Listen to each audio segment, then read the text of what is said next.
दोस्तों नमस्कार। मैं हिमांशु आपको सुना रहा हूं मुंशी प्रेमचंद की लिखी कहानी दो बैलों की कथा। कहानी का रोमांच कायम है। अब तक आप सुन चुके हैं इस कहानी के दो भाग और आप अब तक जानते हैं कि दो बैलों का ये जोड़ा, जिनमें दोनों बैलों के नाम हीरा और मोती हैं, कैसे झूरी काछी के ससुराल से, जहां कुछ दिनों के लिए इन्हें भेजा गया था, भाग निकलते हैं। रास्ते में एक सांड से लड़ाई होती है। सांड से दोनों बैल जीतते हैं। मटर के खेत चरने लगते हैं जहां इन्हें पकड़ लिया जाता है और दोनों मित्रों को कांजी हाउस में बंद कर दिया जाता है। आइए सुनते हैं इस कहानी का तीसरा भाग। बने रहिएगा हमारे साथ अंत तक। कहानी बहुत रोचक है। दोनों मित्रों को जीवन में पहली बार ऐसा साबिका पड़ा कि सारा दिन बीत गया और खाने को एक तिनका भी न मिला। समझ ही में न आता था कि ये कैसा स्वामी है। इससे तो गया फिर भी अच्छा था। यहां कई भैंसें थीं, कई बकरियां, कई घोड़े, कई गधे, पर किसी के सामने चारा न था। सब जमीन पर मुर्दों की तरह पड़े थे। कई तो इतने कमजोर हो गए थे कि खड़े भी न हो सकते थे। सारा दिन दोनों मित्र फाटक की ओर टकटकी लगाए ताकते रहे, पर कोई चारा लेकर आता न दिखाई दिया। तब दोनों ने दीवार की नमकीन मिट्टी चाटनी शुरू की, पर इससे क्या तृप्ति होती। रात को भी जब कुछ भोजन न मिला तो हीरा के दिल में विद्रोह की ज्वाला दहक उठी। मोती से बोला, अब तो नहीं रहा जाता मोती। मोती ने सिर लटकाए हुए जवाब दिया, मुझे तो मालूम होता है प्राण निकल रहे हैं। इतनी जल्दी हिम्मत न हारो भाई, यहां से भागने का कोई उपाय निकालना चाहिए। आओ दीवार तोड़ डालें। मुझसे तो अब कुछ न होगा। बस इसी बूते पर अकड़ते थे। सारी अकड़ निकल गई। बाड़े की दीवार कच्ची थी। हीरा मजबूत तो था ही, अपने नुकीले सींग दीवार में गड़ा दिए और जोर मारा तो मिट्टी का एक चिप्पड़ निकल आया। फिर तो उसका साहस बढ़ा। इसने दौड़ दौड़कर दीवार पर चोटें की और हर चोट में थोड़ी थोड़ी मिट्टी गिराने लगा। उसी समय कांजी हाउस का चौकीदार लालटेन लेकर जानवरों की हाजिरी लेने आ निकला। हीरा का उज्जड़पन देखकर उसने उसे कई डंडे रसीद किए और मोटी सी रस्सी से बांध दिया।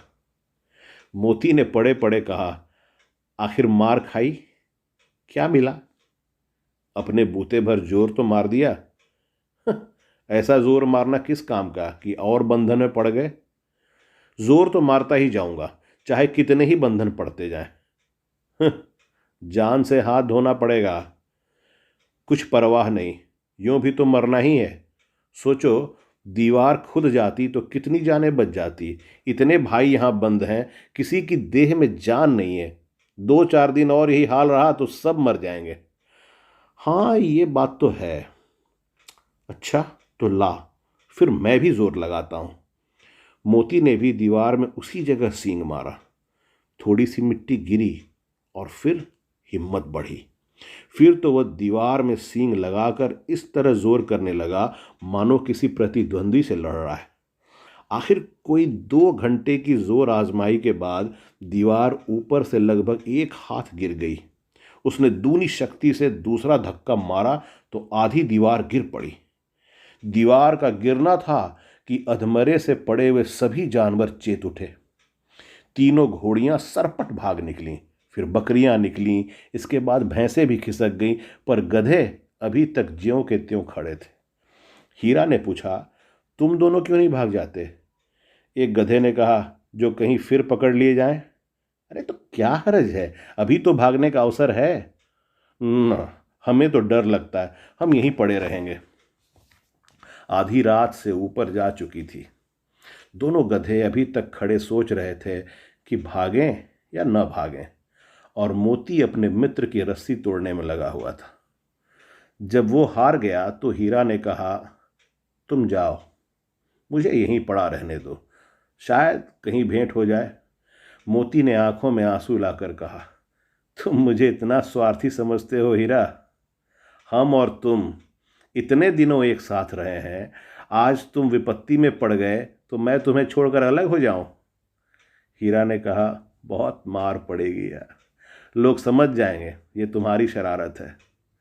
मोती गर्व से बोला, जिस अपराध के लिए तुम्हारे गले में बंधन पड़ा उसके लिए अगर मुझ पर मार पड़े तो क्या चिंता। इतना तो हो ही गया कि 9-10 प्राणियों की जान बच गई, वे सब तो आशीर्वाद देंगे। ये कहते हुए मोती ने दोनों गधों को सींगों से मार मार कर बाड़े के बाहर निकाला और तब अपने बंधु के पास आकर सो रहा। भोर होते ही मुंशी और चौकीदार तथा अन्य कर्मचारियों में कैसी खलबली मची, इसके लिखने की ज़रूरत नहीं। बस इतना ही काफ़ी है कि मोती की खूब मुरम्मत हुई और उसे भी मोटी रस्सी से बांध दिया गया। 1 सप्ताह तक दोनों मित्र वहां बंधे पड़े रहे। किसी ने चारे का एक तृण भी न डाला। हाँ, एक बार पानी दिखा दिया जाता था, यही उनका आधार था। दोनों इतने दुर्बल हो गए थे कि उठा तक न जाता था, ठठरियां निकल आई थीं। एक दिन बाड़े के सामने डुग्गी बजने लगी और दोपहर होते होते वहां 50-60 आदमी जमा हो गए। तब दोनों मित्र निकाले गए और उनकी देखभाल होने लगी। लोग आ आकर उनकी सूरत देखते और मन फीका करके चले जाते। ऐसे मृतक बैलों का कौन खरीदार होता। सहसा एक दढ़ियल आदमी, जिसकी आंखें लाल थीं और मुद्रा अत्यंत कठोर, आया और दोनों मित्रों के कूल्हों में उंगली गोद कर मुंशी जी से बातें करने लगा। उसका चेहरा देखकर अंतर्ज्ञान से दोनों मित्रों के दिल कांप उठे। वो कौन है और उन्हें क्यों टटोल रहा है, इस विषय में उन्हें कोई संदेह न हुआ। दोनों ने एक दूसरे को भीत नेत्रों से देखा और सिर झुका लिया। हीरा ने कहा, गया के घर से नाहक भागे, अब जान न बचेगी। मोती ने अश्रद्धा के भाव से उत्तर दिया, कहते हैं भगवान सबके ऊपर दया करते हैं, उन्हें हमारे ऊपर क्यों दया नहीं आती। भगवान के लिए हमारा मरना जीना दोनों बराबर है। चलो अच्छा ही है, कुछ दिन उसके पास तो रहेंगे। एक बार भगवान ने उस लड़की के रूप में हमें बचाया था, क्या अब न बचाएंगे। ये आदमी छुरी चलाएगा, देख लेना। तो क्या चिंता है, मांस खाल सींग हड्डी सब किसी न किसी काम आ जाएंगे। नीलाम हो जाने के बाद दोनों मित्र उस दढ़ियल के साथ चले। दोनों की बोटी बोटी कांप रही थी। बेचारे पांव तक न उठा सकते थे, पर भय के मारे गिरते पड़ते भागे जाते थे, क्योंकि वो जरा भी चाल धीमी हो जाने पर जोर से डंडा जमा देता था। राह में गाय बैलों का एक रेवड़ हरे हरे हार में चरता नजर आया। सभी जानवर प्रसन्न थे, चिकने चपल, कोई उछलता था, कोई आनंद से बैठा पागुर करता था। कितना सुखी जीवन था इनका। पर कितने स्वार्थी हैं सब। किसी को चिंता नहीं कि उनके 2 भाई बधिक के हाथ पड़े कैसे दुखी हैं। सहसा दोनों को ऐसा मालूम हुआ कि ये परिचित राह है। हाँ, इसी रास्ते से गया उन्हें ले गया था। वही खेत, वही बाग, वही गांव मिलने लगे। प्रति क्षण उसकी चाल तेज होने लगी। सारी थकान, सारी दुर्बलता गायब हो गई। आह, ये लो, अपना ही हार आ गया। इसी कुएं पर हम पुर चलाने आया करते थे। हाँ, यही कुआं है, यही कुआं है। मोती ने कहा, हमारा घर नगीच आ गया। हीरा बोला, भगवान की दया है, मैं तो अब घर भागता हूं। ये जाने देगा, इसे मैं मार गिराता हूं। नहीं नहीं, दौड़कर थान पर चलो, वहां से हम आगे न जाएंगे। दोनों उन्मत्त होकर बछड़ों की भांति कुलेले करते हुए घर की ओर दौड़े। वो हमारा थान है। दोनों दौड़कर अपने थान पर आए और खड़े हो गए। दड़ियल भी पीछे पीछे दौड़ा चला आता था। झूरी द्वार पर बैठा धूप खा रहा था। बैलों को देखते ही दौड़ा और उन्हें बारी बारी से गले लगाने लगा। मित्रों की आंखों से आनंद के आंसू बहने लगे। एक झूरी का हाथ चाट रहा था। दड़ियल ने जाकर बैलों की रस्सियां पकड़ लीं। झूरी ने कहा, मेरे बैल हैं। तुम्हारे बैल कैसे? मैं मवेशी खाने से नीलाम लिए आता हूं। मैं तो समझा था चुराए लिए जाते हो। चुपके से चले जाओ, मेरे बैल हैं। मैं बेचूंगा तो बिकेंगे। किसी को मेरे बैल नीलाम करने का क्या अख्तियार है? जाकर थाने में रपट कर दूंगा। मेरे बैल हैं, इसका सबूत यह है कि मेरे द्वार पर खड़े हैं। दड़ियल झल्लाकर बैलों को जबरदस्ती पकड़ ले जाने के लिए बढ़ा। उसी वक्त मोती ने सींग चलाया। दड़ियल पीछे हटा। मोती ने पीछा किया। दड़ियल भागा। मोती पीछे पीछे दौड़ा। गांव के बाहर निकल जाने पर वो रुका, पर खड़ा दड़ियल का रास्ता देख रहा था। दड़ियल दूर खड़ा धमकियां दे रहा था, गालियां निकाल रहा था, पत्थर फेंक रहा था, और मोती विजयी शूर की भांति उसका रास्ता रोके खड़ा था। गांव के लोग ये तमाशा देखते थे और हंसते थे।